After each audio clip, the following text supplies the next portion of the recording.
Alam Boracay Island po. So yan, lakad ako, labas ako ng D-Mall. Pasok ako ng D-Mall guys. So marami dito, maraming kainan dito. Also souvenir shop. Ayan, grind. So mga naghahanap ng branded. Meron tayong New Era Cup. Ayan, meron tayong Paolo Collection. Tattoo shop syempre. Ito, sa mga gusto ng mga unique souvenir, ay gumagawa sila at nag-drawing sila, sir. Ayan. Sir, information lang, okay lang sumama kayo sa vlog. How much po yung paggawa ng ganyan, kagaya ng ito? Yes, Ayan. per solo po, 500 lang siya. Per Ito yung price list. Pag group po, 250 per head po. Solo is 500, 600 naman kapag couple. Group, 250 per person, minimum of 3. Ayan guys, so located to dito sa loob mismo ng D-Mall Avenue. Sa loob mismo ng D-Mall.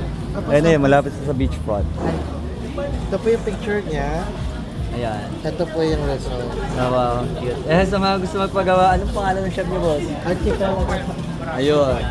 Meron kayo social media? Archipelago din po. Ang Instagram natin. Archipelago. Ano ko na lang dyan sa...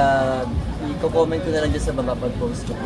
Picture ko. So yun, ulitin ko sa mga gusto magpagawa. Ayan po talaga. By the way, what's your name, sir? Bonnie po. Yan, si Sir Bonnie and Sir Jacob. Sir Jacob, kayo yung gumagaya. Sa Archipelago, sa mga gusto ko magpa-drawing na magandang souvenir dito sa Boracay Island. Hanapin nyo lang sila Sir Bonnie. Yan, bye-bye guys! So, lakad tayo uli. Hanap tayo ng malulupit na mga dito sa loob ng D-Mall. So, ayun nga, sabi ko meron tayong souvenir shop dito sa isla. Island Souvenir. Yan, so mga naghahanap po na ito highly recommended yung Island Souvenir dito sa Boracay Island. 299 bestseller. Diba ate? Ayan. And syempre sa mga naghahanap ng samgyupsal, meron daw silang only samgyupsal, 399 per person. Yan, located din siya dito. Ayun yung Archipelago, yung binilag ko kanina nating video. Then ito yung Ali Samgyupsal. Para pa lang siya mismo ng Pelis Hotel guys ha. Sa loob ng D-Mall. Ulitin ko po. Sa loob po ito ng D-Mall. And I love barbecue. Sa mga mahilig sa barbecue. So we have Korean barbecue here inside D-Mall. And harap pa lang siya mismo ng Pelis Hotel. Hindi na kayo maliligaw guys. Ayan, lakad po tayo. So by the way guys, dalawa pala yung way ng D-Mall. So from D-Mall Avenue, dito sa kaliwang side, pag galing kayong beachfront, and D-Mall Palengke naman po dito sa kanan. So punta tayo sa D-Mall Palengke. Galing na tayo kanina sa D-Mall Avenue. Ayan. Hello. Ayun, nakita ko si Panda. Kanina ko pa hinahanap, kumain ka na daw. Kumakain na siya dito. Wow. Ayan naman po sa mga naghahanap ng mga shades. We have bamboo shades dito sa D-Mall pa rin po, sa harapan ng Pelis Hotel. Ayan, shoutout kila Ma'am and Sir. And syempre meron silang garage sale. Okay ba to? Correct me, Pyro. Pelis Hotel. So lakad tayo sa D-Mall Palengke. So ito yung isa sa palengke namin dito as local sa Boracay Island guys. Pero marami kami, halos may di Talipapa and Talipapa Bukid. Pero ito kung talagang kailangan mo na yung sangkap na wala dyan. Lalo yung, eto, shoutout sa mga dyan. Merong mga hotel accommodation na free kitchen use. So kung naghahanap kayo ng sangkap, ayan dito. And malapit kayo sa D-Mall, eto. D-Mall Palengke. Punta kayo dito guys. So different price lang. Siyempre, higher lang siya ng 10 pesos to 15 pesos sa mga product like per kilo ng mga vegetable and fruits dito sa loob ng D-Mall Palengke. Siyempre sa D-Mall Palengke meron tayong mga souvenir shop and especially halo mango. Yan. Annyeonghaseyo. Ayan. Korean kasi yan.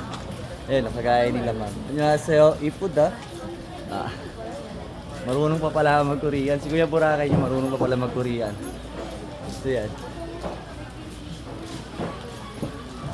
At alam niyo ba, at nakakatuwa rin dito sa loob ng D-Mall Palengke. So meron din silang bike rental. Shoutout sa mga siklista dyan na gusto mag-renta ng bike. Dito kayo makaka-rent ng bike sa loob ng D-Mall Palengke. Lakad tayo. So ito yun. Ito yung mga paninda. Ito yung mga inaabot kong bukas pa. Time check tayo. 9:30 na po ng gabi dito sa Boracay Island. Ayun. Kompleto rin dito, kompleto Ricardo. Meron din prutas, gulay, and syempre meron tayong mga local market like yan, store. And Ube Mama guys, sa mga naghahanap ng Ube Mama, dito rin located dyan sa loob ng D-Mall Palengke. Ayan. And ulitin ko po sa mga hindi pa po nakapalo, pakipalo na rin po sa Kuya Boracay Update para lagi kayo informed sa mga bagong update natin dito sa loob ng Boracay Island. And syempre, especially sa mga pupunta ng isa lang Boracay, huwag ka na magpatumpik-tumpik pa. Syempre, kailangan mo na mag-follow. Ayan. And yung iba kasi sarado na dahil 9 na. Usually nagpo-close yung mga install dito at 7 PM talaga close na karamihan. So from main road naman po, ito yung sign namin, D-Mall Palengke. From main road naman po kayo manggagaling. Ayan guys, come on, check this out. Galing ka ng main road. Ito naman yung Lake Town. Ayan, Lake Town po yan. Ayan lang yung landmark para makita mo agad yung D-Mall Palengke. Yung iba kasi naliligaw, nalilito. Dalawa kasi yung D-Mall guys, gaya ng sabi ko kanina. From D-Mall Avenue sa kabila sa may budget market kaliwa. Ito naman yung D-Mall Palengke. Hello, sige sir, shoutout po. Up to Boracay. Yun, punta na daw kayo sa Boracay, sabi ni sir. Ayan yung D-Mall Palengke. D-Mall Avenue, para di na kayo maligaw. So ayun, Kuya Boracay. So yun guys, Kuya Boracay update. Thank you. Bye-bye.